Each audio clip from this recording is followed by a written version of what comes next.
Multiple choice 17, which line in the table shows the properties of a metal? So if we look at conductivity, conductivity is the flow of charged particles. We know that in a metallic lattice, the electrons are always free to move. They're said to be delocalized, so it will conduct in any state. So the correct answer to this has to be multiple choice answer A, as it conducts as a solid and as a liquid. Multiple choice 18, information about the reactions of 3 different metals, X, Y and Z, is given in the table. Which of the following correctly shows the metals in order of increasing reactivity? So with this one, we have to remember boom, boom, boom, everybody say way-oh, way-oh. And metals which react with water are the most reactive, which we can see the only one in the table that does so is metal Z. Then it's acids, which is metal X, and then all of them react with oxygen, so Y must be in the last position. Remember, the most reactive element reacts with water, the least reactive can only react with oxygen. It's wanting an order of increasing reactivity, so that's going from O, A to W, which means the correct answer to this is Y, X, Z, multiple choice answer B. An electrochemical cell was set up by joining 2 metals, A and B, in an electrolyte as shown. The direction of flow is from metal A to metal B. Which line in the table is correct for this cell? You may wish to use the data booklet to help you. So what we know is if it flows from metal A to metal B, metal A has to be higher in the electrochemical series. So when we look this up, we know that metal B has to be below. Metal B has to be below because metal A has to be higher in the electrochemical series. So let's look at the combinations of metals from the multiple choice. Remember, metal A should always be higher in the electrochemical series. So for nickel and zinc, this is the wrong way round. For multiple choice answer B, again, for zinc and aluminium, it's the wrong way round because we want aluminium to be at the top.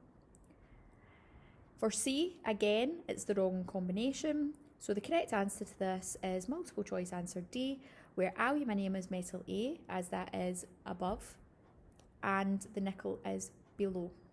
And that means that the electrons are going to flow from the metal higher in the electrochemical series to the metal lower in the electrochemical series. So going from metal A to metal B, multiple choice answer D. Multiple choice 20, the ion electron equations for the reduction of magnesium ions and silver 1 ions are, and you're given 2 half ion electron equations. The redox equation for the overall reaction is. So remember, when you're doing a redox, we want to cancel out the electrons. So the first thing that we have to do is to multiply the second equation by 2, so that we've got the same number of electrons in both of the equations. Now what we can see here is that the electrons are found on the same side, so at the moment we can't cancel them out. You have to use your data booklet to identify which one stays the same and which one flips. Top one flips, bottom one remains the same in terms of looking at the position of the element in the electrochemical series. So equation 1 we're going to flip, and then we can cancel out those electrons. So when we're doing that, we can see that the correct answer to this now, when we've written the overall redox equation, is multiple choice answer A. Multiple choice 21. Which line in the table correctly identifies the reactant and product for the industrial process?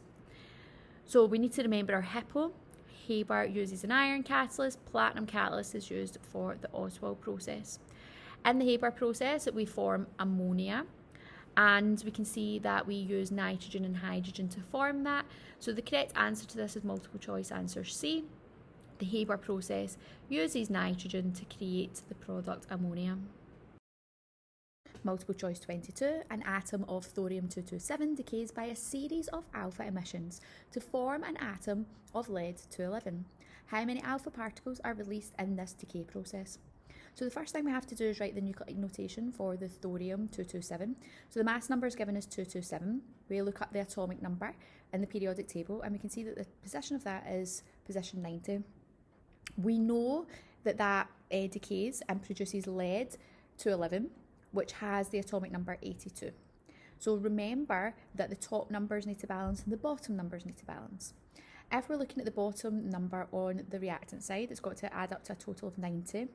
At the moment, the atomic number is 82.